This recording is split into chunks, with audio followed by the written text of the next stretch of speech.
Hello and welcome to Survivor Strategy. I'm your host, Marc Perlman. Week 2 is in the books, and we're on to Week 3. I tell you what, last week when I was reviewing Week 1, talking about the Ravens and how that was probably going to be one of the easier games in regards to beginning to end on the level of stress. Talk about a 180 in Week 2. Are you kidding me? My goodness. The New York Giants down 20-0 at halftime come back to win on a last-second field goal and beat the Arizona Cardinals, who we're supposed to be picking on and are not supposed to be playing this well. Joshua Dobbs, the defense, playing a little bit too much. I mean, James Conner has been playing out of his mind. I mean, he's breaking tackle after tackle after tackle. Just really lucky to still be alive with those 3 entries on the Giants moving forward. I mean, you just don't know what to expect each week. We just got to put our best foot forward and hope for the best. And speaking of that, 2 years ago when I won, just thinking about the most dramatic win that I had, Justin Tucker down 17-16 as time's expiring, kicks a field goal of 66 yards, the longest in NFL history. It hits the bottom upright, goes up in the air, and goes through. If that kick doesn't go in, I don't win $1.2 million. So, the Ravens Week 1, we need more of that. Moving forward, the pick I give you, I hope we have another one of those where it's just beginning to end with the lead. No stress. No stress. All right, so I recorded this on Wednesday last week, and my friend called me on Friday, and he's like, who are you taking? And I said, where was your mind at? And he says, well, I think I'm going to go with the Lions. And I said, let's think about this. The Lions are still a speculative team because they beat the Chiefs, yes, but nobody is more important to their team than Travis Kelce. Say what you want about Patrick Mahomes being the best quarterback. I agree. But you take the 15th best quarterback and Travis Kelce, they're going to win. You take the 15th best tight end and Patrick Mahomes, I think they're going to lose. And I know that that's a crazy statement for some, but I've been doing this a pretty long time, and that's how I feel. So the Lions won that game. So I said, why don't you pass on the Lions and then take a look at their future value? They have Atlanta this week, and last week the line was around 6.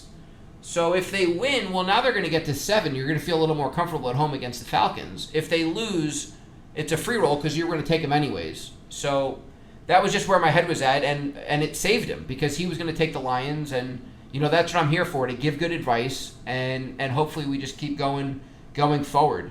The Cleveland Browns took a horrible injury with Nick Chubb. In regards to the value to the team, that's another team where it's next man up. The offensive line has a little bit of difficulty, but, when healthy, Chubb's a great running back, but so Jerome Ford's going to do a good job. They just re-signed Kareem Hunt. And moving forward, the thing we got to worry about is Deshaun Watson and his arm. Seeing on his social media that he was out for his birthday, celebrating and popping bottles, that performance he put on Monday night was not very good, and I think there might have been a little residual from the drinking or whatever partying was going on. Who knows? But hopefully moving forward, they're going to be better.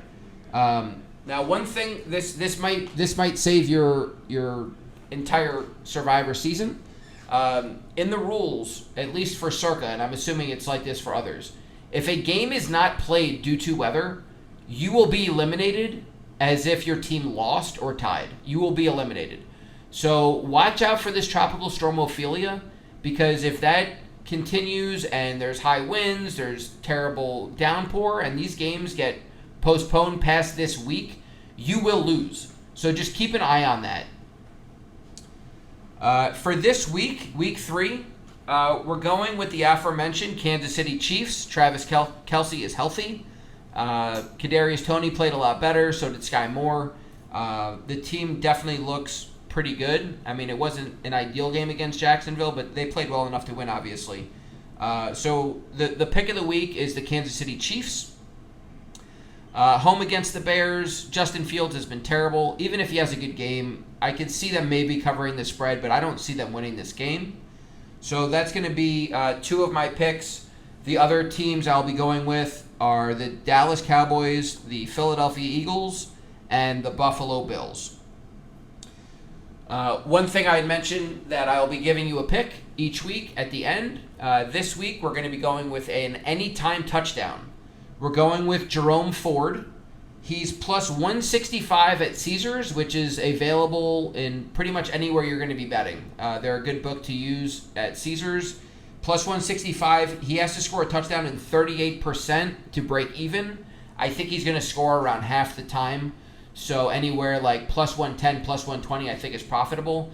Even with Kareem Hunt, Jerome Ford's going to be the goal line back. He's going to be the guy early downs, and I believe he will score.